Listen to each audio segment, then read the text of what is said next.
5 smart तरीके बताऊंगा, ठीक है, जिससे आप फिजिक्स के मास्टर बन सकते हो, या फिर आप कह सकते हो कि आपको फिजिक्स समझ आने लगेगी या आपको थोड़ी फिजिक्स इजी लगने लगेगी। टेक्निक बोलते हैं। इस टेक्निक में क्या होता है, रिचार्ड तो क्लियर है। तो फिजिक्स इतनी टफ नहीं है, बट उसको सही तरीके से पढ़ने की जरूरत है। MIT की रिसर्च है जिसमें ये बताया गया, ठीक है। तो ये दोनों जो टेक्निक है, एक है एक्टिव रिकॉल, एक स्पेस्ड रिपीटेशन। ये हर टॉपर का सीक्रेट सुन लो। फिजिक्स सिर्फ एक सब्जेक्ट नहीं है, सोचने का तरीका है।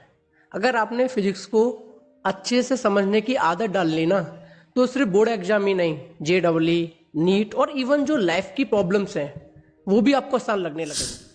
हम फिजिक्स को याद करने की कोशिश करते हैं, समझने की नहीं। मैं आपको इस वीडियो में 5 पावरफुल साइंस बेस्ड टेक्निक्स बताऊंगा, जिससे आप अपनी फिजिक्स को इंप्रूव कर सकते हो, जिससे फिजिक्स को समझना आसान होगा, इंटरेस्टिंग होगा और इवन फन हो जाएगा। सबसे पहले तो ये बताओ, क्या आपको लगता है कि फिजिक्स आपके बस का सब्जेक्ट नहीं है?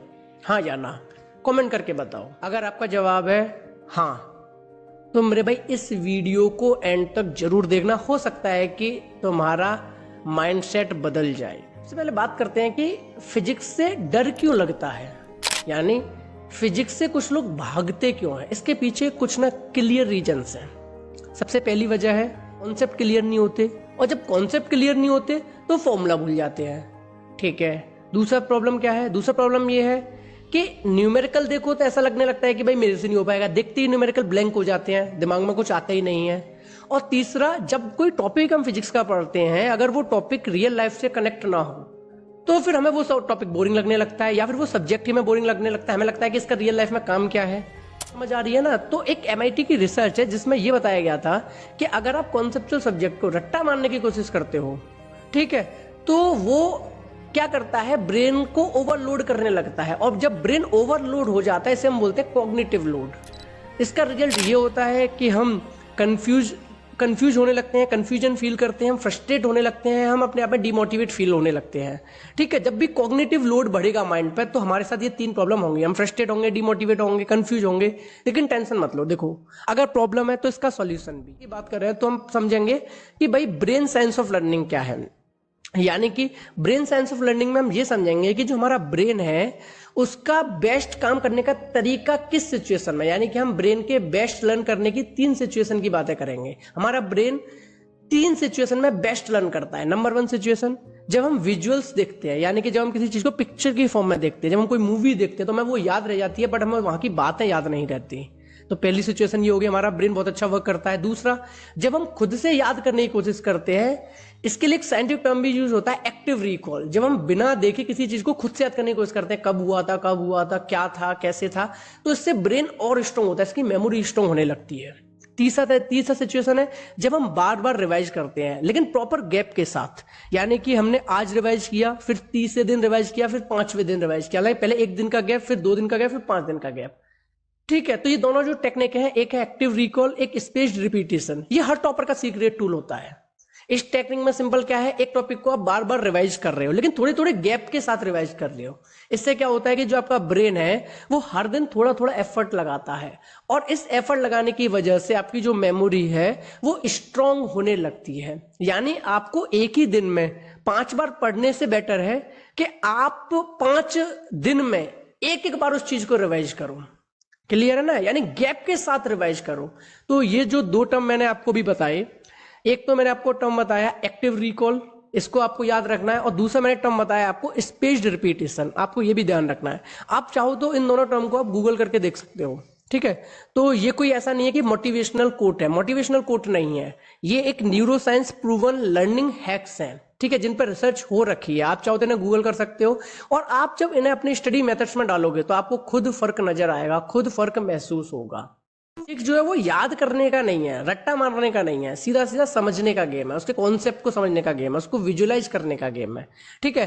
तो अब मैं आपको 5 स्मार्ट तरीके बताऊंगा, ठीक है, जिससे आप फिजिक्स के मास्टर बन सकते हो, या फिर आप कह सकते हो कि आपको फिजिक्स समझ आने लगेगी, या आपको थोड़ी फिजिक्स इजी लगने लगेगी। तो वो 5 तरीके क्या? सबसे पहला तरीका, देखो सबसे पहला तरीका क्या है कि आपको कॉन्सेप्ट पे फोकस करना है, ठीक है। कॉन्सेप्ट पे फोकस करो और जितना हो सके विजुअलाइज करो। जैसे जब आप पढ़ रहे हो न्यूमेरिकल को कि एक कार चल रही है, कार पे फोर्स लगी रही है, तो सोचो कि एक कार खड़ी हुई है, उस पर मैं धक्का दे रहा हूं। खुद अपने आप को इमेजिन करो कि धक्का देते हुए एक इंसान को इमेजिन करो। तो जब आप विजुअलाइज करोगे कार पे फोर्स लग रही है, इस बात को सिर्फ पढ़ोगे नहीं, विजुअलाइज करोगे, तो आपको फर्क नजर आएगा। अगर आप स्टार्टिंग में, शुरू में अगर आप विजुअलाइज नहीं कर पा रहे हो, तो मैं आपको एक वेबसाइट रिकमेंड करता हूं, फैट सिमुलेशन, ठीक है, PHET सिमुलेशन। फैट सिमुलेशन एक वेबसाइट है जिसमें फिजिक्स को ना एनिमेटेड तरीके से समझाया गया है। उसमें काफी एक्सपेरिमेंट टाइप से फिजिक्स समझाई है, आप उस वेबसाइट को जाकर जरूर देखना, ठीक है। तो पहला तरीका तो ये हो गया कि भाई कॉन्सेप्ट पे कमांड करो और विजुअलाइज करो, ठीक है। अब दूसरा तरीका क्या है कि आप रोज ना 5 न्यूमेरिकल करो, ज्यादा नहीं कि भाई इतनी बड़ी फिजिक्स है, उसको मत देखो फिजिक्स इतनी मोटी है। सिंपल ये रखो, मुझे सिर्फ 5 न्यूमेरिकल करने हैं, बात खत्म। ज्यादा नहीं, सिर्फ 5 न्यूमेरिकल डेली करने हैं। जिम की तरह, जैसे जिम में क्या होता है, आप एक दिन में 4 घंटे जिम कर दो, बॉडी तो ना बन जाएगी, लेकिन हर दिन मात्र 15 मिनट जिम करो और आप एक महीने तक 4 घंटे का, मतलब 4 घंटे का टोटल जिम करो, आपकी बॉडी में फर्क आएगा। लेकिन आप एक ही दिन में 5 घंटे जिम करोगे, उससे कुछ भी नहीं होगा, ठीक है। तो सेम यही स्टडी में होता है, थोड़ा थोड़ा करो, सिर्फ 5 न्यूमेरिकल। क्लियर है। नोट्स बनाओ, नोट्स को शॉर्ट रखो, डायग्राम्स बनाओ, विजुअल फॉर्म में बनाओ, ठीक है। विजुअलाइज करो, यानी कि क्या करो, छोटे छोटे नोट्स, यानी नोट जितना पॉसिबल हो सके उससे 1 वर्ड 2 वर्ड 3 वर्ड तक ही रखो। ऐसा नहीं पूरी कहानी लिख रहे हो नोट्स में, नहीं, सिंपल शॉर्ट नोट्स रखो, ठीक है। तो ये आपका हो गया तीसरा तरीका। चौथे तरीके की बात करते हैं, ये आपका साइंटिफिकली प्रूव्ड है। ये एक टेक्निक है जिसे हम फेमन टेक्निक बोलते हैं। इस टेक्निक में क्या होता है, रिचर्ड फेमन ने बनाई थी ये वाली टेक्निक। इसमें रिचर्ड फेमन ने बताया था कि अगर आप किसी को एक कॉन्सेप्ट सिंपल लैंग्वेज में समझा सकते हो, तो आप वो कॉन्सेप्ट परफेक्टली आपको आता है, आप उस कॉन्सेप्ट को बहुत अच्छे से जानते हो। तो अब आपको क्या करना है, सिंपल, अपने दोस्त को समझाओ। अगर आपका कोई ऐसा दोस्त नहीं है जिसको आप पढ़ा सकते हो, या फिर दोस्त नहीं पढ़ना चाहता है, तो क्या करो, सिंपल खुद मिरर के सामने खड़े हो जाओ और खुद को एक्सप्लेन करने लग जाओ, ठीक है। इससे क्या होगा, इससे आपका फिजिक्स में कॉन्सेप्ट और ज्यादा स्ट्रांग होने लगेगा।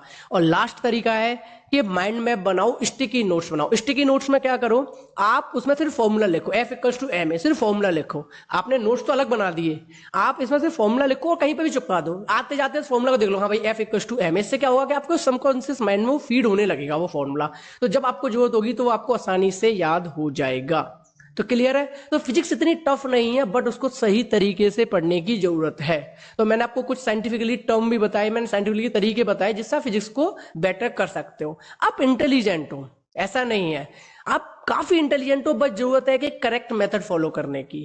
एक बात याद रखो मेरे भाई, हर दिन थोड़ा थोड़ा करो, अपने आप को किसी से कंपेयर मत करो, कॉन्सेप्ट समझने का मजा लो, मार्क्स अपने आप इंप्रूव होने लगेंगे। और सबसे इंपॉर्टेंट, खुद पे ट्रस्ट करो, you are more capable than you think. तो समझ रहे हो ना मेरे भाई, तो खुद पे भरोसा करना बहुत ज्यादा जरूरी है। तो अगर आपको ये वीडियो हेल्पफुल लगा हो, या इसका कोई पार्ट आपको लगता हो कि ये आपकी लाइफ में कुछ वैल्यू ऐड कर सकता है, तो मुझे कमेंट करके जरूर बताना, ठीक है। हो सके तो इस वीडियो को लाइक करना और अपने दोस्तों के साथ, जो आपके स्टडी पार्टनर है, उनके साथ शेयर करना। और चैनल को सब्सक्राइब जरूर कर लो, क्योंकि इस चैनल पे हम सिर्फ और सिर्फ प्योरली फिजिक्स की बातें करते हैं। ये चैनल प्योरली फिजिक्स को डेडिकेटेड है, ठीक है। मिलते हैं फिर अपन नेक्स्ट वीडियो में। Thank you so much.